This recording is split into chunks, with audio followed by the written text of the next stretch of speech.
da questão do armamento. Claro. O senhor citou a questão de Uberaba lá, né? Uhum. Então vamos entrar nessa questão de armamento. Independentemente de ser criança ou não, tá, Janaína?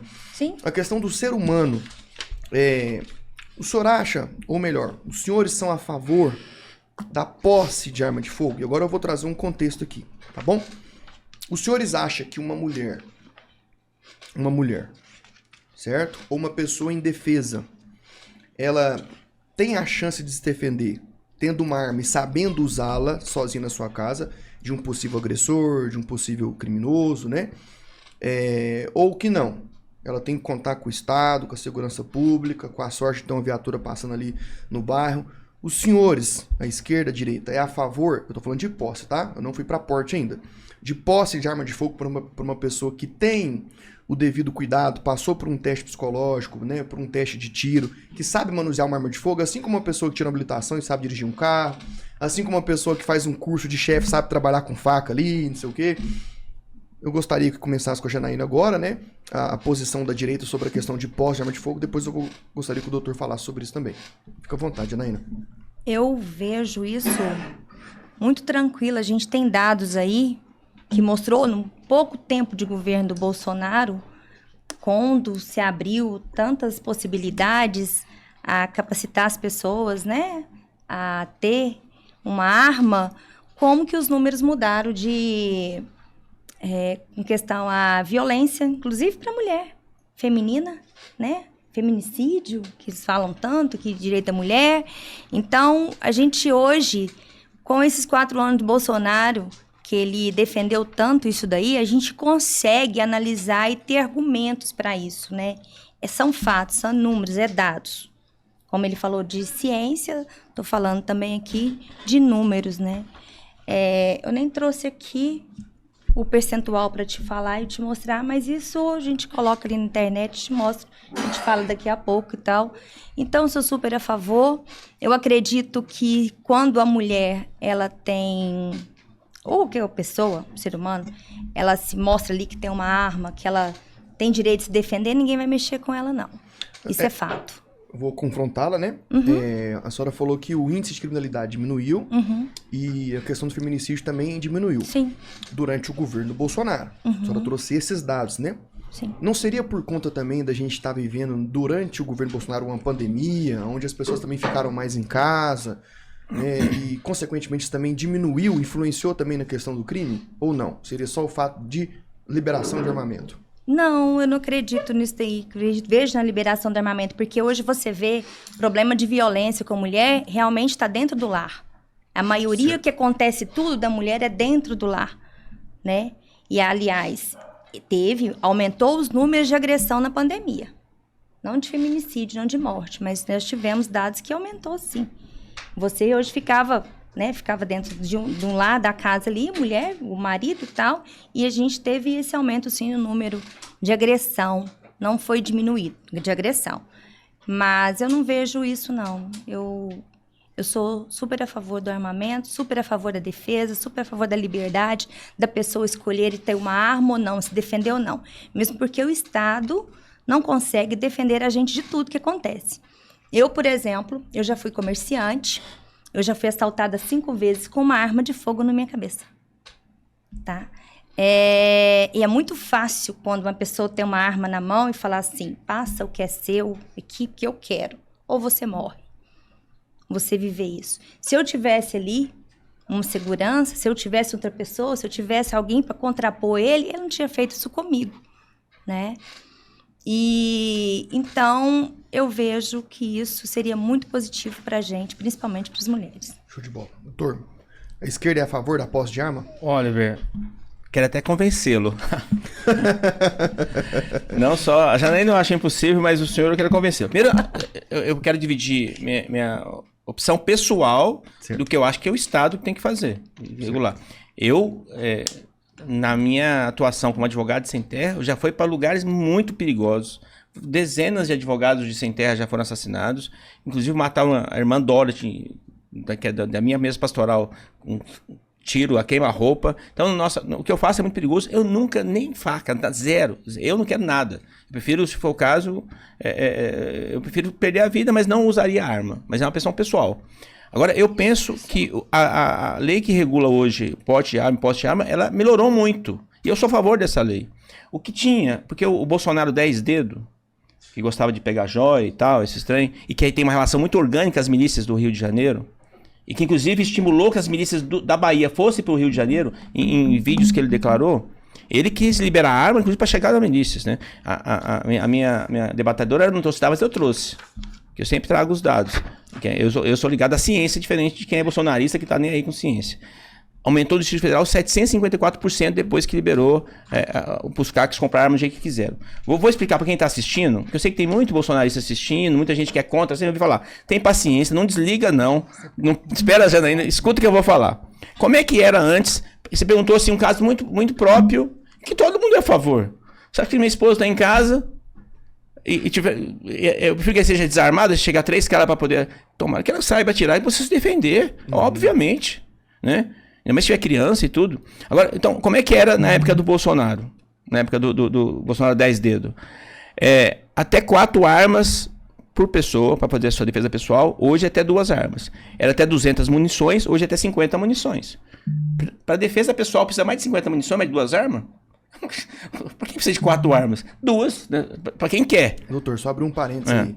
O senhor está trazendo dados para CAC. O CAC, ele é o atirador esportivo. Não. Defesa pessoal. São 4 itens. Isso é para a Polícia Federal, então. É a defesa pessoal pela Polícia Federal. Hoje... a defesa pessoal pela Polícia Federal. É o delegado de Polícia Federal que os CAC são atiradores esportivos. Sim, tem todos... CAC é uma categoria, são vários... Caçador, atirador e colecionador. Eu trouxe aqui. Defesa pessoal é o que eu estou falando aqui agora. Certo. Próxima agora. Caçadores, atiradores e colecionadores, né? Perfeito. Primeiro, caçadores. Porque a sua pergunta foi só sobre um ponto, eu estou ampliando para o resto. Show de bola. Entendeu? Então, mesmo que eu discordasse de você, o próprio governo Lula autoriza quem tem a liberdade de comprar, se tiver capacidade de usar a arma. Sai entregando arma para todo mundo para você ver o que vai virar. Isso é igual dirigir. Imagina, toda mulher toma arma, toma outra. Você tem que ter treinamento, você tem que saber o que está fazendo, tem que ter teste psicológico. E no máximo 2, é o que está hoje. Caçadores. Era até 30 armas. Hoje é só até 6. Até 1.000 munições para armas de uso restrito do exército. Estava liberado para comprar arma que era proibida. E até 5.000 munições para esse caçador. Um caçador só. O cara pode montar uma milícia, se ele quiser, tiver má vontade. Hoje até 6 e até 500 munições. Precisa mais do que isso? Para um caçador? Vamos ver. Porque estão dizendo o seguinte, o Lula acabou com a possibilidade das pessoas terem armas, acabou com o esporte. Eu estou mostrando aqui que o que tinha um exagero, e podemos trazer também dados científicos, de que grande parte dessas armas caiu no crime organizado que a gente quer combater. Colecionadores. O cara quer colecionar arma. Podia ter 5 de cada tipo. É colecionar. Por que é 5? Não é figurinha repetida? É só uma arma para o colecionador. Não mudou muito. Ficou melhor. Só diminuiu a possibilidade. Atiradores desportivos. Então o cara declarava que ele treinava, que ele é competidor, podia comprar até 60 armas. Até 5.000 munições por arma. E até 1.000 munições por arma restrita. Não dá para montar uma milícia? 60 armas. Com quantas 1.000 munições? Hoje o atirador do nível 3, são vários níveis, o mais poderoso, ele pode ter até 16 armas, 20.000 cartuchos que é tiro longo e mais 32 para tiro curto. Então, respondendo a sua pergunta objetivamente, quem tem capacidade de ter uma arma, tanto posse até porte, se for preparado, pode, mas nessas condições atuais, não do jeito criminoso que estava acontecendo no governo anterior. Eu vou confrontá-lo, tá? Por favor. Então, o senhor acredita, então, que a liberação de armas, ou da facilidade do acesso a armas, e a armas para pessoas devidamente capacitadas a usá-las. Isso gerou um aumento na criminalidade, um aumento de milícia?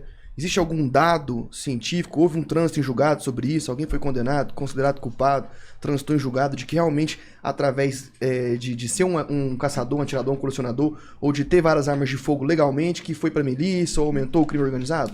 O senhor tem algum dado? Porque nós tivemos recentemente agora armas furtadas do Exército Brasileiro.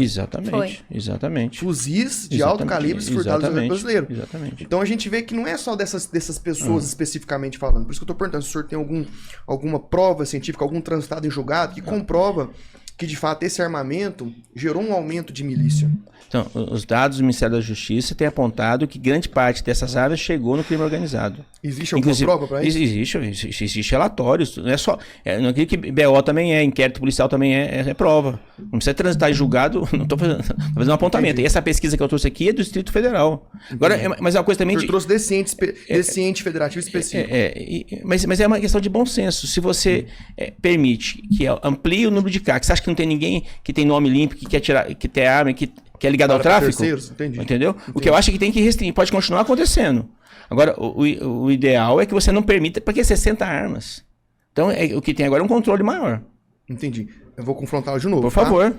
O senhor acha, então, que são todos que fazem isso? Ou é uma porcentagem pequena? E se é uma porcentagem pequena, o senhor acha justo a maioria pagar por poucos? Ninguém está pagando por pouco. Você está diminuindo. A quantidade de armas e munições que hoje pode, para mim, é mais que suficiente. Entendi. Eu acho que é mais que o suficiente. Eu acho que o Estado tem que controlar o acesso a armas e munições. Entendi. Mas o senhor concorda comigo que a visão do senhor é uma visão política e com base científica naquilo que o senhor estudou e não do atirador que sabe o que é o esporte? Não. Primeiro que assim, eu encontrei alguns atiradores, alguns que praticam esporte. Você é do PT, querendo me convencer, eu acho... atiradores do PT, bacana. Você acha que tem que convencer o governo federal, que tem algumas regras que foram colocadas que me prejudicam, que eu não posso mais andar com ele engatilhado, e o pessoal pode me roubar minha arma, e papapá. Eu acho importante que tem... Eu acho legítimo a pauta de quem é caçador de verdade, de quem é atirador de verdade. Eu acho que, inclusive, eu penso que é um prazer para parte das pessoas, quer treinar, quer defender a família. Agora, o que tinha é um exagero. É isso que eu estou defendendo. Eu gosto dessa coerência do senhor, dessa honestidade na sua fala, porque o senhor tocou num ponto específico. Existe o caçador e atirador e o colecionador que, com os decretos bolsonarista ou do Bolsonaro ativo, ele tinha o direito a uma arma de curto pequena, de longo curto, municiada, uma arma de porte pequeno, para poder ir até defendendo o seu acervo, né, da sua casa, do seu local de acervo, até o clube de tiro. O Lula, através do decreto, né, ele falou que não pode mais, que esse armamento ele tem que ser desmuniciado. Então, assim, o senhor, na visão do senhor, eu queria uma visão honesta do senhor sobre isso. Sempre honesta. O senhor não acha que esse atirador agora, de fato, ficou mais fácil para o crime organizado furtar o armamento bélico dele? Vez que agora ele tá andando com ela desmuniciada indo pro clube de tiro? Eu vou ser honesto com você, você vai ser honesto comigo. Pode ficar. É verdade que talvez essa regra para essas pessoas, para ir da casa pro clube de tiro, eu penso que é muito legítimo a pessoa poder se defender. Agora, você deve conhecer pessoas que usavam dessa prerrogativa para dar o dia inteiro armado e tudo quanto é lugar, tudo quanto é clube. Porque se fosse pego pela polícia, eu tô indo pro clube atirar. Então, existe exageros. Concordo com o senhor. Então, é isso. Nós precisamos ter uma legislação que enquadre as pessoas no mundo real, que respeitem as pessoas que têm uma reivindicação legítima. E eu vi muita legitimidade nessa reclamação. Você vê que não é da minha área, mas eu lembro do cara falando, pô, não tem mais segurança para dar tiro, porque chega um cara me enquadra, como é que eu faço? Aí, quando eu fui questionar a parte do pessoal que está continuando, né, que o pessoal usa disso para andar o dia inteiro armado. Infelizmente, teve pessoas que abusaram, né, dessa facilidade. Isso é um fato, né? E acabou atrapalhando os verdadeiros atiradores, colecionadores, que de fato amam o esporte, praticam o esporte, e atrapalhou. Janaína, a senhora quer falar mais alguma coisa sobre o assunto? Quero, fica à vontade. Sim. Primeiramente, só quero lembrar ao vereador aqui, que falou que a direita não traz dados e nada. Eu fui até surpreendido com o convite a estar aqui hoje, umas 4 horas da tarde, eu acho. Não é isso? Me parece que era para ser outra pessoa, 2 antes, não quiseram correr e tal, tudo mais, mas eu estou aqui, tá? Então não foi isso não, nobre vereador. E com relação ele fala das joias, dos 10 dedos, a gente nunca pode esquecer com relação aos contêineres de presente também, né?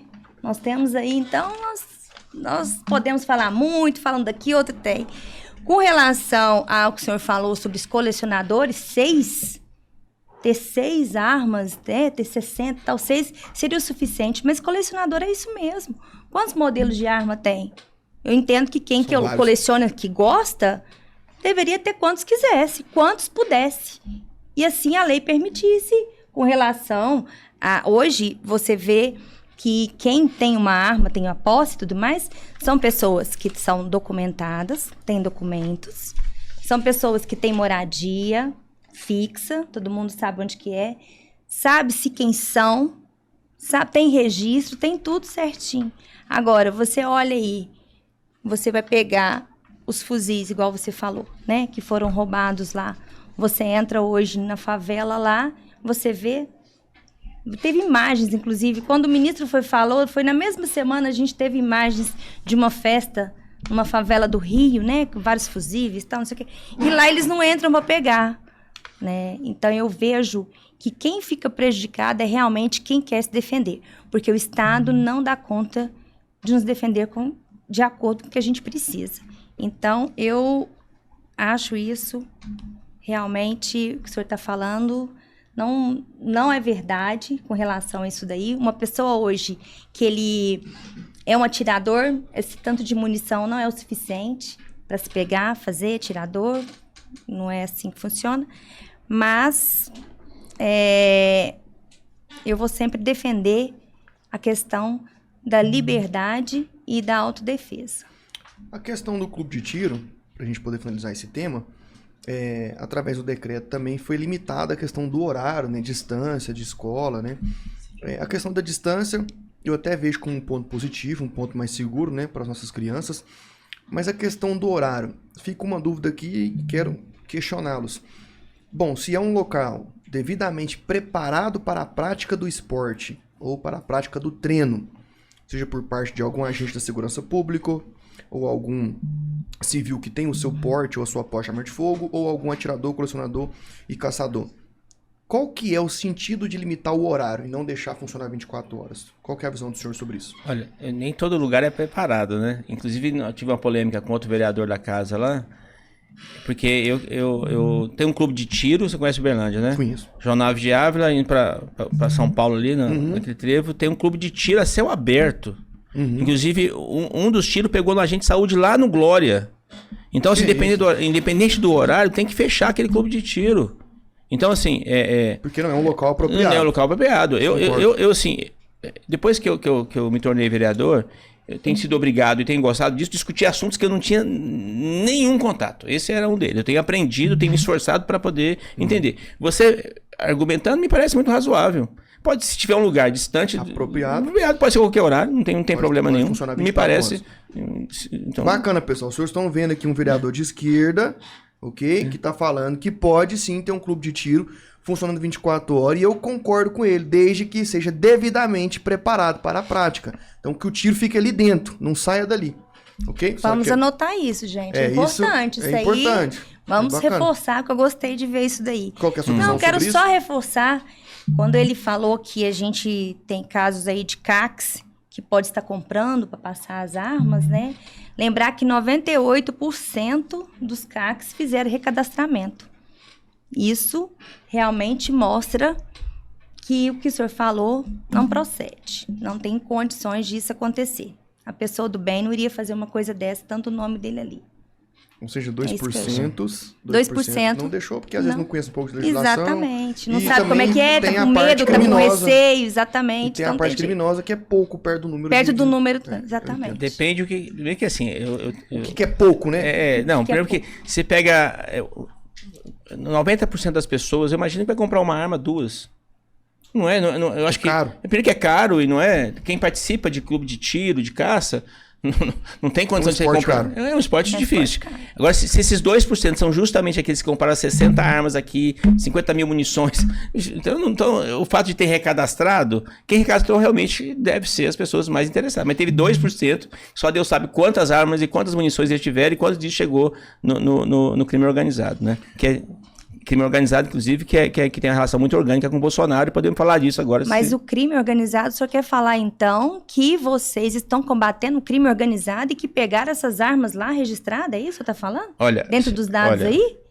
É isso que eu estou entendendo? O nosso ministro Flávio Dino, meu conselho, eu sei que é difícil escutar o Flávio Dino, que ele é muito inteligente, muito preparado. É ótimo, é bem preparado, ele entende muito bem inclusive, ele passou no concurso, mesmo concurso daquele juizinho Mequetrefe. Ele passou em primeiro lugar, enquanto aquele juiz vendido, ele que não é entregou vendido, não. o Brasil para os Estados Unidos, que quebrou as indústrias Dá pra nacionais, perceber mesmo. e que vai perder o cargo daqui a pouco. Então, o Flávio Dino, que talvez deve ter para o uma STF, piada muito isso. preparado, ele deu depoimento de como é que está combatendo o crime organizado, que é tocando no Só dinheiro. podia mostrar pra gente onde que é que eu gostaria de ver. Tá vendo? A extrema-direita tem muita dificuldade de respeitar a fala dos outros. Se ela pudesse, ela me impedia de falar. Ainda bem que aqui as regras são Gente de Deus. democráticas e Tá certo. ela tem que escutar, né? Não tem jeito. Eu sei que tem muito bolsonarista também que deve estar assim, ó. Se pudesse vir aqui. Não, a gente só bem queria, tranquilo, né? porque a esquerda fala disso, né? Conta as narrativas, fala histórias, mas não mostra, né? Eu só queria que o senhor mostrasse um vídeo disso aí, me desse uma fonte. Não. Porque realmente eu não tô sabendo desse serviço do ministro eu vou te aí, mandar, não. vou fazer questão, não tenho seu me telefone faz ainda. isso. Mas vou te mandar. Por favor. A fala do Flávio Dino. Para mostrar. A Flávia do Flávio Dino mostrando como é que tá combatendo a corrupção. A fala não, quero os dados. Sim, mas... Falar todo mundo fala, até papagaio fala. Inclusive Falar é fácil. fala no lugar dos outros, inclusive, atrapalhando. Exatamente. Concordo com o senhor. Conclui, mestre, conclui. Não, o Flávio Dino apontou como é que está combatendo o crime organizado. Certo. É pelas finanças. Certo. Arrecadou 10 ou 20 vezes mais pensões em dinheiro, apartamentos do que no governo anterior. Que tinha uma relação orgânica com as ministras do Rio de Janeiro. Que deu prêmio para Adriano da Nóbrega. Que contratou os assessores do Adriano da Nóbrega. Então, quem tem relação... E para mim, essa tentativa de golpe que deram agora dia 7 e essa liberação de armas tinha um planejamento claro de destruir o Estado Democrático de Direito e com o apoio de parte da Polícia Militar, de parte do Exército e com muita gente armada na rua. Essa era a estratégia. Janaína, a senhora acha que o Estado tem medo da população armada? Com certeza.